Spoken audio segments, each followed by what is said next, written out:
Okay, guys, here with Lee Carsley. If you can raise your hand if you've got a question, and please use the microphone available. Who would like to go first? Okay, Jeremy across there. Jeremy, if you take the mic. Okay. Hi, Lee. Sorry, what do you think went wrong tonight? What do I think went wrong? Well, I thought I didn't think we started the game great. I thought that we were second best a lot of times. Obviously, we tried something different with the formation and the areas of the pitch that we tried to get into. We never really give ourselves a chance to see whether it was the right decision or wrong. I think we, obviously, looking at the result and the way that the game panned out. It was a challenging night for us. I think Greece was okay as well. I thought they played well. I thought they were, highly motivated as you'd expect. I thought we were just second best too much tonight. Highly. Thanks. Disappointing loss this evening, and you tried something different. But do you think it can work with those three players in a starting lineup?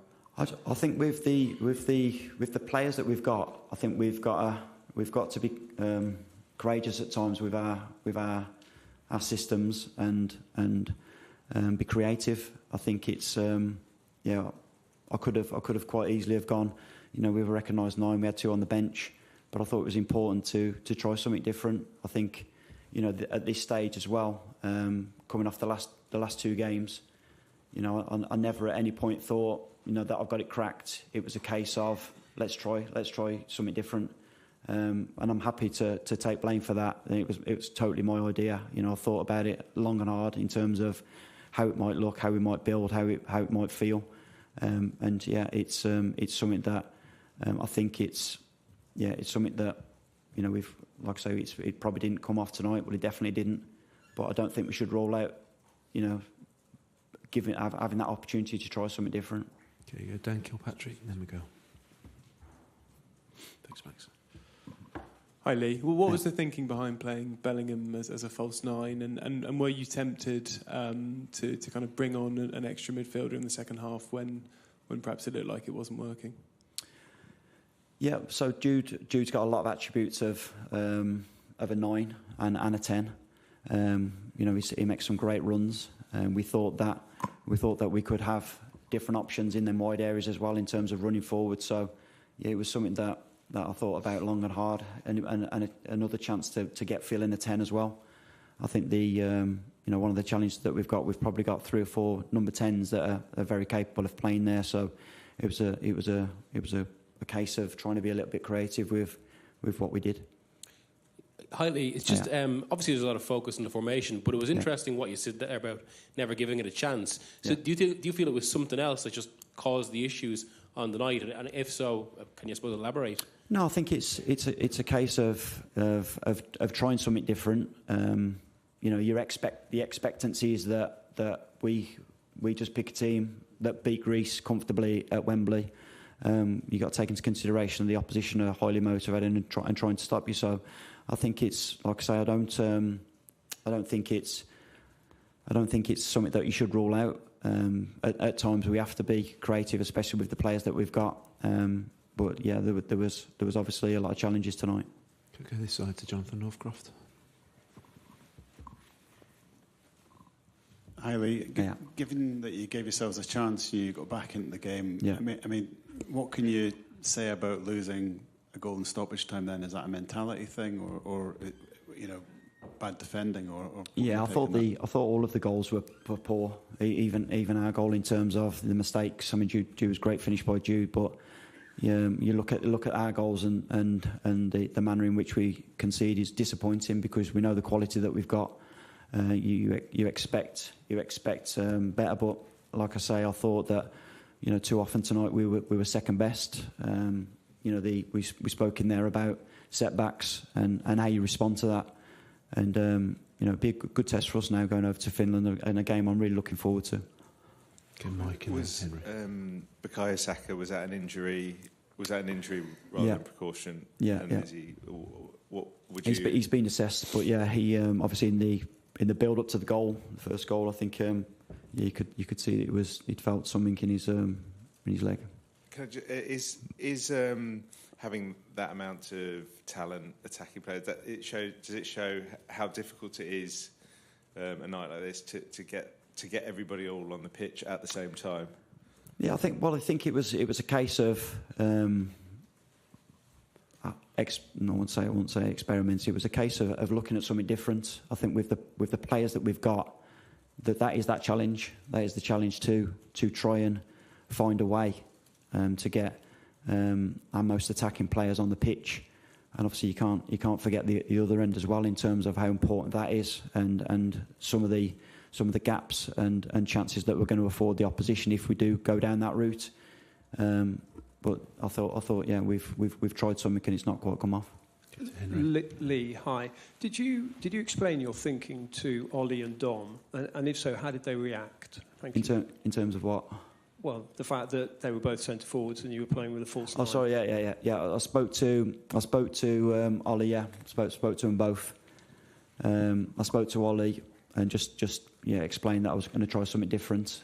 He was fine about it, as they both are. They both got great attitudes, and I thought they both done really well when they came on as well. They made an impact as I expected. But I thought it was important to explain that I was trying to do something different. Okay, Matt. So many of England fans' favourite players were playing tonight. Foden, Bellingham, all of those attacking players. But so often they were having to track back and make tackles, which isn't necessarily their game. Yeah. Has there been a learning there as far as that need to have more capability in those areas? Because Cole, Palmer and Foden aren't necessarily the players to be chasing back. Well, I think it's important that we keep the ball better in them areas. I didn't think we had as much control of the game as we have in the last two games. Bearing in mind that's the third game that we've done. I'm really reluctant on getting too down on the players. I still think there's, I've still got a lot of belief in that squad. I think they're an outstanding squad, and hopefully respond well on the next game. Hi Lee. You've mentioned about how tonight was about trying something different, and I know you've played a similar system with the under-21s last year, but given everything about that, would it be fair to call this a bit of an experiment, the way that you lined up tonight? No, definitely not an experiment. I thought it was a creative way of trying to play, similar to what we just spoke about there, getting our some of our attacking players on the pitch to see what that would look like. Obviously, with this job, you have to do that a lot of the times in competitive games, which obviously we've done tonight. So it's important that we have that chance to be a little bit creative with the selections. Paul. Lee, do you think the outcome impacts negatively on your hopes of becoming permanent manager? Yeah. So I was quite surprised after the last camp in terms of like the job's mine and like it's mine to lose and all the rest of it. My remit has been clear from the start. I'm doing 3 camps. There's 3 games left, and then hopefully I'll be going back to the 21s. So it's neither almost no impact. Hopefully you'll be going back to the 21s though. Do you not want the job permanently or? No, I said at the start that I won't rule myself in or out, and that's still the case. I'm more than comfortable in my position where I am. The remit was clear. I'm comfortable and confident with that. So after the first camp, I definitely didn't get too excited or believe too much. I know that I'm very very aware that this job is one of the best jobs in the world in terms of the you've actually got a chance of winning. Obviously, I'm talking about that after a loss, but in terms of a major competition, and that's still the case.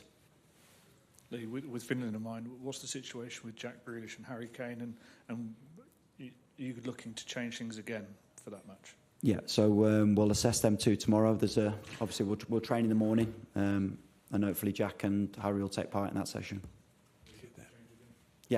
Yeah, definitely. Yeah, I think we'll definitely be freshening up the team for the next game.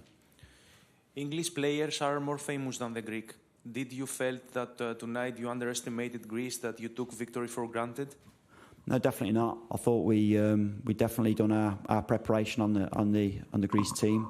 We knew a lot about their past games as well. So we knew that they'd be very good. We watched the last 2 games as well, also in the group. So, you know, we knew that it was going to be a tough opposition. I don't think it was a case of thinking that we just had to turn up to win. I think it was just a case that we wasn't good enough on the night. There, and then we'll finish with Tom. Hi Lee, after today's loss, how important do you view set pieces in turning games in your favour? At club level, we're seeing teams use them in more creative ways to obviously create some really good goal-scoring opportunities. So is that a focus in the England setup, and were you satisfied with the team's set pieces today? Yeah, definitely. It's something that we take really seriously. I think it's with the deliveries that we've got in the team and the quality that we've got on the ball. We obviously need to be better at set plays, in both boxes, and that's something that we're constantly working on. Tom, then, sir. Hi Lee. First of all, tonight's trying to be creative. Yeah. Has that put you off at all, trying to be creative in your other 3 games? And just to clarify, are you saying that you are interested in this job on a full-time basis? Well, do you want me to answer first? So yeah, it's definitely. I mean, my position and my understanding of coaching. I want to attack. You've seen the teams play. It's something that's really important to me. And with that, you do lose games. You do lose some games. It's not ideal, of course it's not. But with that mentality, I've found that, you know, I definitely win more games than not. You know, it's very disappointing tonight, but nothing changes in terms of the way that I see the game. You know, it's not affected how I see it. What was the last question? Okay, yeah. It doesn't. Nothing's changed in that respect. Like I say, my remit was to do the 3 camps, and then to hand over. Last question. Hello, Lee. I'm sorry to labour the point, but you said hopefully I'll be going back to the under-21s, and then you also said I'm not ruling myself in or I'm not ruling myself out. Yeah. So do you want this job or not? Well, nothing's changed in what I said in the first press conference. I think it's a fantastic job. I'm lucky that I've got a good job as it is in terms of the 21s. But like I say, after the first camp, when we won 2 games and had 2 really good performances, my ambitions didn't change. I think it's important that I give it everything I've got for the next 3 games. I'm really happy and comfortable in terms of the communication I have with my bosses. So nothing's changed in that respect. Thanks, everybody. Thank you.